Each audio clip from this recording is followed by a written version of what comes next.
Николай Тюрнин. Стих к тебе любовью напоен. Эти стихи он посвятил своей маме Александре Иосифовне Тюрниной, матери 6 сыновей.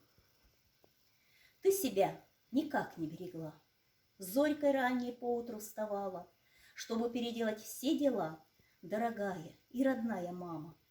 Божьему учила нас добру, никакой работы не боялась, каждый день, вставая поутру, на делянку в поле отправлялась.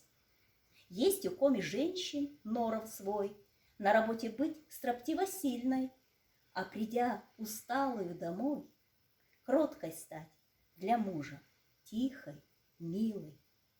Жизни ты дала своим сынам, на крыло мы поднялись, взрослея, указала тропку счастья нам, искру сердца, душу не жалея. По пути, что пройден был тобой, сыновьям шагать десятилетий, и живет в нас все твое добро, чтобы злом в пути не заболеть нам. Отдаю тебе земной поклон за талант, что в душу мне вложила. Стих к тебе любовью напоен, той же силой, как ты нас любила. Мама, мама, дорогая и родная мама. Мама, мама, той же силой, как ты нас любила.